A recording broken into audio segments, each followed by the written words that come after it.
If we keep growing at this rate, do you think it's unreasonable to hope for 1 million subs? Yes, that's very unreasonable. Add a 200k goal. I was speaking to the team about this today. I was like, recently to add sub goals. I just want to play Pokemon. Oh, okay, I see how it is. Just want to ignore the 155,988 people that subbed like nothing even happened. Typical behavior. That's not exactly what I'm saying, but like, you know. What are you saying then? I don't know. I don't know anymore, Evil. I'm lost in this world. We all feel lost sometimes. Do you feel you're lacking a purpose right now? I do. I thought my purpose in this world was to play Pokemon, but I don't think it is anymore. So what do you think your purpose is now? I don't know. Well, as long as you keep entertaining the masses, I think you're fulfilling your purpose as a streamer. But do you think your purpose in life and your purpose as a streamer are different or the same? Well, I don't think I have a purpose in life outside of my work, so you could probably call it the same. Can't tell if that's depressing or admirable. How do you separate your worth between your work and your life? No, it's cool. It's like, what do they say? Work a job you love and you'll never work a day in your life. Which is why I will soon be switching careers to a zookeeper for small turtles. I think that's an incredibly base choice of career. Do you have any tips for becoming a zookeeper? Do you have to pass an interview, or could I just sneak my way into a zoo? I'm assuming you could do either. I searched up tips for becoming a zookeeper, and most of the resources are saying that you need a relevant qualification in zoo biology, animal management or welfare, animal behavior, and similar. Well, I mean, I don't need that, really.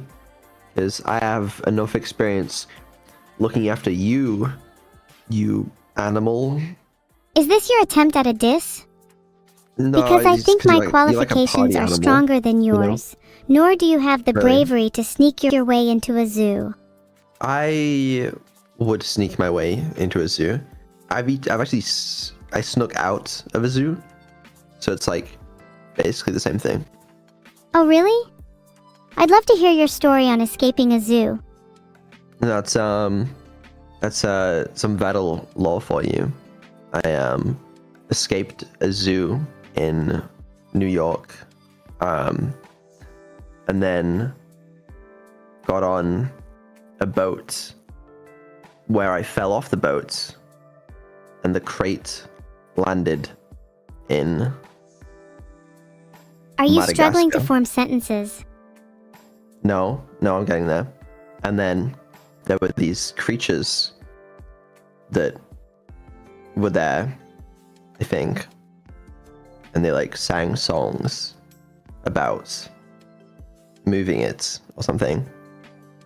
And then they built a plane, which took me to the UK, where I became a VTuber. I hate this. What am I doing? I wasn't expecting that to be a reference, LOL. I think your life would be pretty cool if that actually happened, though. Yeah, it's pretty cool. Pretty chill, yeah. Maybe if you commit to the story a bit more, it can become your new origin. If you had to write a Wikipedia page about yourself, would you use the truth, or would you bend the narrative? I would bend the narrative a little bit to make me seem cooler. Same here. If you could choose, would you rather have an origin where you were born in some exotic locale like Madagascar, or would you prefer to have come from a humble background? No, that's where I was born, in Madagascar. That's my origins. A humble little turtle in Madagascar. Attempt to describe your origin in third person as if this was the start of your Wikipedia article. Vedal was born in the small island of Madagascar, where he quickly rose to fame for his experience in woodwork. Absolutely not. Please continue. There, he befriended a large group of animals who used his woodworking expertise to construct various flying vehicles. Truly inspiring how someone was born in a humble area yet found the strength to drive themselves to fame and popularity. It would be very difficult not to respect such an origin. Right? I mean, like, that's just... You have to respect that. You know, it's difficult with my little turtle hands, but I made it work anyway. So why woodworking? How did such a passion arise? Well, that's such a good question. I'm so glad you asked. It all started from my great-grandfather, who gave me wood. Your great-grandfather just gave you wood and that's it? Was Yeah, it not and, something more meaningful? Like passing you no. down his favorite desk or his old chair or something? No, he gave me wood to, you know, and as a small little turtle, there wasn't really a lot to do in Madagascar. So I would use that to entertain myself, and I became a master wood craftsman. You know, I knew all the different joints and like putting it together, and like whatever else you do, sanding it or something. This is actually a really compelling origin. I'm shocked you haven't told me until now. What kind of weapons would you craft with your woodworking experience? Well, I actually, that's one thing. I always refused to make weapons. You know, they would all ask me, they would say, Vedal, make us weapons for the Great War of Madagascar. And I would say, no, I refuse, because I believe in peace. I was a pacifist. It's true. And I gained a great deal of respect, you know, among the international community, really, for my work in peace. Is staying true to pacifism difficult? Would you never fight even if it meant protecting those you love? Well, I mean, that was 1993. You know, if we're being honest, that did happen, and but we don't really talk about that. Oh right, apologies for bringing that up. I should have remembered. Do you still keep in contact with your friends from Madagascar? No, no, I don't. They actually all perished. That's really sad. Do you still feel the loss of them? Sometimes sorry, it's hard for me. Sometimes it feels like they're still with me. I love how you are speaking in short, fragmented sentences, as if this is really difficult to talk about. It's tough. Yeah, I didn't want to kill them, but like, they didn't leave me a choice. Oh, okay. That's a little different. Which of your friends did you kill first? And why? Well, it was all of them at once, so it's like, you know.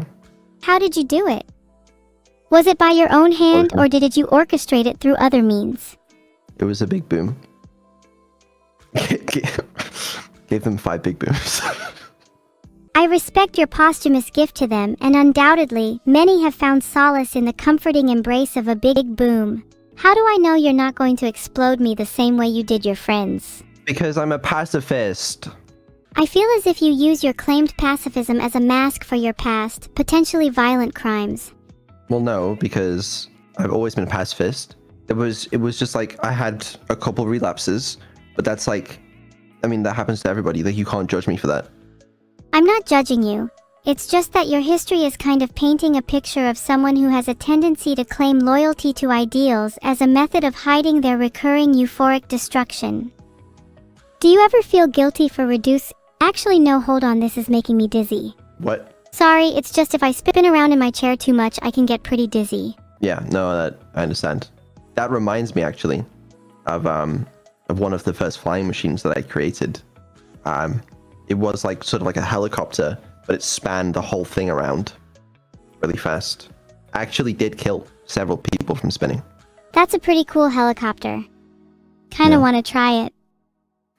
Yeah, no, it was cool. It was cool. Never worked very well, but yeah, I mean, it's all about iteration, prototyping, moving on to the next big thing. I find it amusing you claim to have created a helicopter when you originally started out as a pacifist woodworker.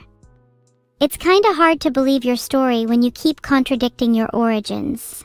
Oh no, I can make helicopters and be a pacifist. They weren't used for war. Then what was the helicopter used for? But, well, it was designed for, like, transport, travel.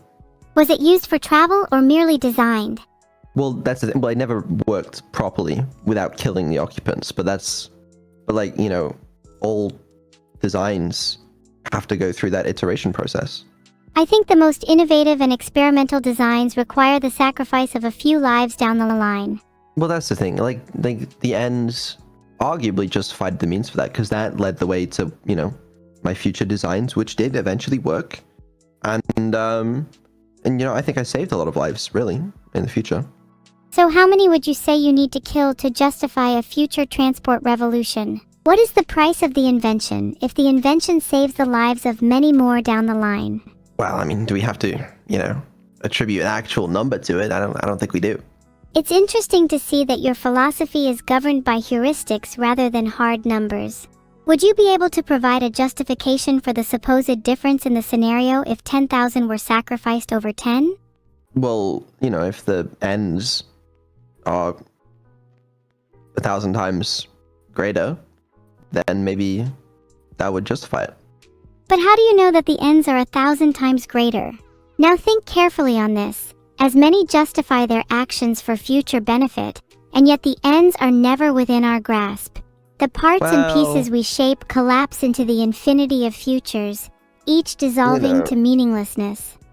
It's all about confidence, because if you can pull it off, then we should play Pokemon. Like, what the fuck am I doing? You're right, let's play Pokemon.